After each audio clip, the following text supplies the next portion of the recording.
आशा कुरैश। और आज के जो हमारे गेस्ट हैं बहुत ही ज़्यादा उम्दा पर्सनालिटी हैं, जो हैं president of Shabana welfare mister समी मुख्तार। अस्सलाम वालेकुम सर। वालेकुम अस्सलाम। कैसे हैं सर आप? अल्हम्दुलिल्लाह मैं ठीक ठाक, आप कैसी हैं? अल्हम्दुलिल्लाह। सबसे पहले तो sir welcome to our show. Thank you, thanks for invite me. और वाईपी से मेरा एक बहुत गहरा ताल्लुक रहा है, तो आज वाईपी के प्लेटफॉर्म पे हाजिर हूँ तो बहुत खुश है दिल। शुक्रिया। बहुत अच्छी बात है सर। सबसे पहले तो थैंक यू सो मच कि आपने हमें अपना टाइम दिया और आप यहाँ पर आए। तो अब सर आपसे मैं पूछूंगी कि आपका वेलफेयर जो है वो काम क्या करता है? बेसिकली हमारा वेलफेयर एजुकेशन पे काम कर रहा है। हमारा काम है एजुकेशन प्रोवाइड करना उन बच्चों को जो एजुकेशन लेने से कासिर रह जाते हैं। और बेसिकली हमारा काम जो सबसे ज़्यादा है वो करियर गाइडेंस पे इस वक्त, क्योंकि हम चाहते हैं कि हमारे बच्चों को पता हो कि उन्होंने क्या बनना है, उन्हें मुस्तकबिल में कहाँ जाके खड़ा होना है। बेसिकली हमारे माशरे की सबसे जो ख़राबी है वो ये है कि हमारे यहाँ एम सेटिंग नहीं होती, हमें पता नहीं होता, हमें अपने लाइफ गोल सेट करना नहीं आता। हालांकि बाहर मुल्कों में देखा जाए तो इसकी बनिस्बत गोल सेट करके दिए जाते हैं बच्चों को कि ये स्टेप्स हैं और एट द एंड आपका ये गोल है। तो हम उस पे काम कर रहे हैं ताकि बच्चों को गोल सेट्स करके दें और बच्चे उन गोल्स को अचीव करें, ताकि आप पहले से फ्यूचर प्लानिंग करें ताकि आपका फ्यूचर और ज़्यादा ब्राइट हो जी, सके। वरना यहाँ पर बच्चों को 20-25 साल लग जाते हैं कि उन्होंने करना क्या है। बिल्कुल ऐसा ही है। अभी हम सेमिनार्स कंडक्ट करने जाते हैं, हमारे पास ट्रेनर की टीम है पूरी जिसमें 10 ट्रेनर्स हैं कराची के सर्टिफाइड। और हम जब कंडक्ट करने जाते हैं तो मैट्रिक और फर्स्ट ईयर सेकेंड ईयर के बच्चों से जब सवाल किया जाता है कि what's your aim, what's your goal, तो उनके पास इसका जवाब नहीं होता, क्योंकि उन्हें पता ही नहीं है कि उन्होंने क्या बनना है। बस वो एक कोर्स के तौर पे जो है पढ़े जा रहे हैं। तो हमें चाहिए कि हम अपने बच्चों को जो है ज़्यादा से ज़्यादा जो है गोल्स की तरफ लेके आएँ, उन्हें गोल्स बना के दें कि अगर वो पेंटर्स बनना चाहते हैं तो उन्हें किस फील्ड को ज्वाइन करना है, कहाँ से कहाँ जाना है, कहाँ से क्या किस चीज़ को अप्रोच करना है। इस चीज़ पे हमें काम करने की ज़रूरत है। अक्सर आजकल पेरेंट्स होते हैं कि अपने बच्चों पे अपनी मर्जियाँ थोप देते हैं, नहीं आपने यही करना है। तो आपका क्या है कि अगर आप एम बच्चों को देते हैं कि आपने इस चीज़ पे आपने जाना है, तो आपको क्या लगता है कि ये चीज़ ठीक है कि अगर पेरेंट्स पहले से बोले नहीं आपने ये करना है, बेशक बच्चा उस चीज़ में परफेक्ट हो या ना हो? देखें, आपने बहुत सारे केसेस सुने होंगे कराची, पाकिस्तान और डिफरेंट ममालिक में कि डॉक्टर्स की गलती की वजह से जो है मरीज का जो है इंतकाल हो गया। ऐसे केसेस इसी वजह से होते हैं कि जब हमारे बच्चे जिस चीज़ में इंटरेस्ट नहीं ले रहे होते और आप अपने बच्चों को उस चीज़ में डाल देते हैं, तो जाहिर सी बात है, तो वो जब इंटरेस्ट लेवल ही नहीं होता तो वो काम उस नौइयत से नहीं कर रहे होते। तो इस वजह से ऐसे केसेस देखने में आते हैं। तो बच्चों को फ्रीडम देना चाहिए इस मामले में, और उनकी मर्जी होनी चाहिए। वो एक्टर बनना चाहते हैं, वो सिंगर बनना चाहते हैं, ये फील्ड हमारे यहाँ बुरी समझी जाती हैं, पता नहीं क्यों। लेकिन अगर वो एक्टिंग में आना चाहते हैं, अगर वो मॉडलिंग में आना चाहते हैं, तो ये उनकी ज़िंदगी है, उनका हक है, उनका इख्तियार है। वो जिस तरफ जाना चाहते हैं वो उस तरफ जाएं। That's a better thing. Parents को इस बारे में सोचना चाहिए, और हम भी इसी चीज़ पे काम कर रहे हैं कि पेरेंट्स की भी काउंसलिंग करते हैं कि आपका बच्चा अगर पेंटर बनना चाहता है, इंजीनियर नहीं बनना चाहता, तो आप ज़बरदस्ती उसे इंजीनियर नहीं बनाएं, वरना इस तरीके के सबसे पहले तो पढ़ाई पे कंसंट्रेट नहीं कर पाते, अच्छे मार्क्स नहीं ला पाते, जिसकी वजह से फैमिली प्रेशर की वजह से वो अक्सर सुसाइड अटेम्प्ट कर लेते हैं। बिल्कुल ऐसा ही है। सुसाइड अटेम्प्ट होते ही इसी वजह से है कि जब तक फैमिली का प्रेशर ना हो आप पे, तो कभी भी इंसान सुसाइड की तरफ नहीं जाता। ठीक है सर, आप ये बताएं कि आपको वेलफेयर स्टार्ट किए हुए कितना टाइम हो गया? आपने कब अपना वेलफेयर बनाया? हमें वेलफेयर स्टार्ट किए हुए तकरीबन 3 साल होने वाले हैं, और इन 3 सालों में हमने डिफरेंट यूनिवर्सिटीज़ के साथ काम किया है, गवर्नमेंट्स के इदारों के साथ काम किया है, वाईपी के साथ भी 1-2 इवेंट्स हमने कर चुके हैं जो कोलैबोरेशन में थे। और इसके साथ साथ काफ़ी सारी ऑर्गेनाइजेशंस हैं जिनके साथ हम मिलके काम करते हैं, और इंडिविजुअल हमारी जो है विंटर ड्राइव और डिफरेंट हेल्पिंग हैंड के सिलसिले से हमारे काम जारी रहते हैं। तो सर जब आपने अपना वेलफेयर स्टार्ट किया तो आपको किन मुश्किलात का सामना करना पड़ा? हमें मुश्किलात का सामना ये करना पड़ा कि जब स्टार्टअप होता है किसी भी चीज़ का, तो वो बिगनिंग बहुत ज़्यादा मुश्किल होती है। और मैं और मेरी वाइफ सिर्फ इस चीज़ को लेके चल रहे थे। डॉक्टर उज़मा समी वो इस ऑर्गेनाइजेशन की फाउंडर भी हैं, और हम दोनों जिस तरीके से लेके चले, तो हमने एक एक करके मेंबर चूज़ किए, फिर कैबिनेट बनाई, और प्रोसीजर बाय प्रोसीजर जो है हम उस चीज़ को लेके चले। और आज शबाना वेलफेयर ऑर्गेनाइजेशन को तकरीबन कराची का हर सोशल वर्कर जानता है। माशाल्लाह। तो सर आप शबाना वेलफेयर से पहले भी आप किसी वेलफेयर के थ्रू काम करते थे या आपने डायरेक्ट अपना ही काम स्टार्ट किया? मैंने पहले सोशल वर्क सीखा है, और सीखने में अगर मैं किसी का नाम लेना चाहूँगा तो मैं 3 लोगों का नाम लेना चाहूँगा कि एक मैंने ज़फ़र अब्बास जाफरी भाई से बहुत सीखा, जो जेडीसी के रुए रवा हैं। इसके अलावा अवैस रब्बानी साहब जो मेरे मेंटोर भी रहे और अपनी एक तंजीम भी चला रहे हैं जिना के पाकिस्तान के नाम से। इसके अलावा वाईपी के रिजवान भाई से बहुत कुछ सीखने को मिला, उनके शोज देख के बहुत कुछ सीखने को मिला।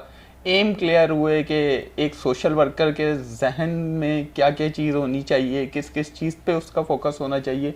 तो ये सारी चीज़ें थी। इन 3 लोगों का शुक्रगुजार हूँ मैं, और इन तीनों ने अपने प्लेटफॉर्म से मुझे काम करने का भी मौका फराहम किया। तो सर आप मुझे एक बात क्लियर करें कि सोशल वर्कर बनने के लिए आपको कोई कोर्स करना पड़ता है या आपके दिल से बात होती है कि आप करना चाहते हैं किसी की हेल्प? देखें, सोशल वर्कर बनने के लिए सबसे पहले दिल में इंसानियत होनी चाहिए, और इंसानियत हर चीज़ से बढ़कर होनी चाहिए। किसी रंगो नस्ल फिरका वारियत इन सारी चीज़ों को एक तरफ रखते हुए आपको काम करना होगा, जब आप जाके अपने आप को सोशल वर्कर कह सकते हैं। मतलब कि वहाँ पे हाइट, वेट, कलर को देख के या मजहब को देख के हेल्प नहीं होती है। बिल्कुल ऐसा ही है। मैं शियाओं की मजलिसों में भी शिरकत करता हूँ, मिलादों में भी शिरकत करता हूँ, दर्स जो होते हैं हमारे भाइयों के उनमें भी शिरकत करता हूँ। तो वजह ये है कि आपको, जब आप एक सोशल वर्कर हैं तो आपको बिला तफरीक जो है खिदमत अंजाम देनी है, बिला तफरीक सारे काम करने। इवन हमारी ऑर्गेनाइजेशन क्रिश्चियन लोगों में 25 दिसंबर जो अभी आ रही है उस पे हम जो है गिफ्ट तकसीम करते हैं। अपना दिवाली के इवेंट्स में हम गिफ्ट तकसीम करते हैं बच्चों में। तो ये चीज़, इंसानियत जो है वो हर चीज़ से बढ़कर। मतलब कि मजहब बाद में आप रखते हैं, पहले इंसानियत रखते हैं? पहले इंसानियत के बाद ही जाहिर सी बात है। बिल्कुल ऐसा ही है, क्योंकि अब्दुल सत्तार एदी ने तो खुले अल्फाज में बोल दिया था कि एक बार उनसे सवाल हुआ कि आपका मजहब क्या है, तो उन्होंने बोल दिया था कि मेरा मजहब जो है वो इंसानियत का रुतबा हर चीज़ से ऊपर होता है। बिल्कुल ऐसा ही है। अल्लाह ताला ने जब ही तो अशरफुल मखलूकात बनाया। बिल्कुल।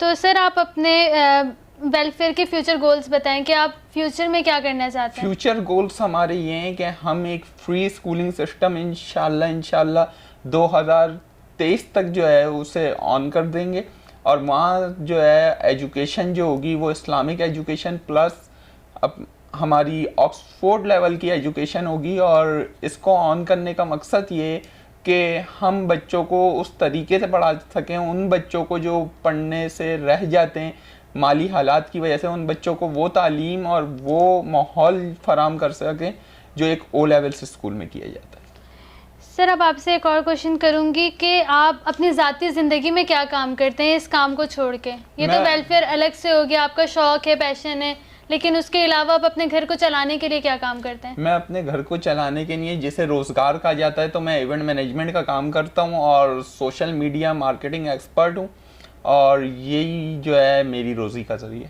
माशाल्लाह। तो सर आप अब हमारे व्यूअर्स को कोई पैगाम देना चाहेंगे? मैं बिल्कुल व्यूअर्स को पैगाम देना चाहूँगा, और पैगाम मेरा ये है कि मेहनत करें, हिम्मत करें, और इस कौम के शाना बशाना खड़े हों। अपने बच्चों को किसी चीज़ के लिए प्रेशराइज नहीं करें, अपने बच्चों को खुला माहौल फराम करें ताकि वो ज़्यादा से ज़्यादा तरक्की कर सकें, ज़्यादा से ज़्यादा आगे बढ़ सकें, और जिस फील्ड में वो जाना चाहते हैं उस फील्ड में जाके पाकिस्तान का नाम रोशन करें। पाकिस्तान जिंदाबाद। जिंदाबाद।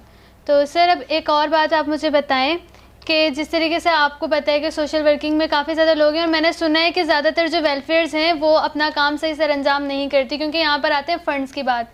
जब आपके पास फ़ंड आते हैं, काफ़ी ज़्यादा ऐसी वेलफेयर देखी गई हैं जो फ़ंड रख लेती हैं लेकिन गरीबों की हेल्प नहीं करती, लेकिन उन्हीं के नाम के वो लेती हैं। तो आपका क्या है कि ये काम लोग सही करते हैं या गलत करते हैं, और अगर गलत करते हैं तो क्यों करते हैं, इसका वजह क्या हो सकती है? देखें, बेसिकली बात ये है कि अगर आप किसी गरीब के नाम पे फंड ले रहे हैं और वो नहीं लगा रहे तो ये हक तलफी है, और इसका सवाल जो है बरोज़े महशर आपसे लाजमी किया जाएगा। सेकंड थिंग इज डैट कि जब आप खिदमत अंजाम दे रहे हैं तो आप प्योर उन्हीं के लिए खिदमत अंजाम दें जिनके लिए अपनी खिदमत ना करें। बिल्कुल। और ऐसा बहुत सारे लोग कर रहे हैं, बहुत सारी ऑर्गेनाइजेशंस करती होंगी, मैं किसी का नाम नहीं लूँगा, मैं नहीं जानता, और किसी पे इल्ज़ाम लगाना इस मौके पे गलत होगा।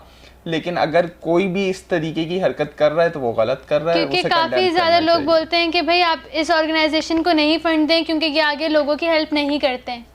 देखें, इस तरीके के प्रोपेगंडे भी होते हैं, बहुत सारे लोग प्रोपेगंडे करते हैं। जेडीसी के खिलाफ अक्सर आप सोशल मीडिया पे इस तरीके की कैंपेन्स चलते हुए देखेंगी। तो ये है कि जेडीसी का काम सबके सामने है, और जिन लोगों को फंडिंग करनी होती है, जो कंपनीज फंडिंग करती हैं, सीएसआर देती हैं और डिफरेंट फंड्स देती हैं, वो मुस्तकिल नज़र रख रही होती हैं उन ऑर्गेनाइजेशन पे, और उनका काम नज़र आ रहा होता है through to social media, through to other things. तो इसमें कोई दो राय नहीं है, बहुत सारे लोगों के खिलाफ कैंपेन भी होती है और बहुत सारे लोगों के खिलाफ सच भी होता है। तो सर, आप जब किसी की हेल्प करते हैं तो आप क्या उनको सोशल मीडिया पे लाते हैं कि हमने इनकी हेल्प की है, या कोई भी देखें- पिक्चर वीडियो वगैरह?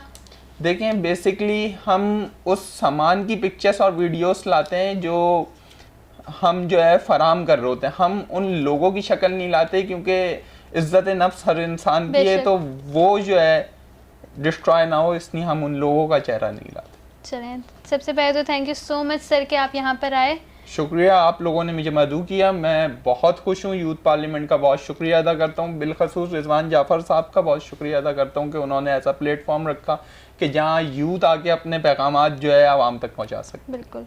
तो सर, आप अगेन पूछूंगी कि आपको कैसा लगा यहाँ आके? बहुत अच्छा लगा यहाँ आके, बहुत खुशी हुई, और यूथ पार्लियामेंट का ऑफिस है, ये जगह वैसे ही मोहब्बत का गहवार है, यहाँ आके बेशक। बहुत खुशी हुई।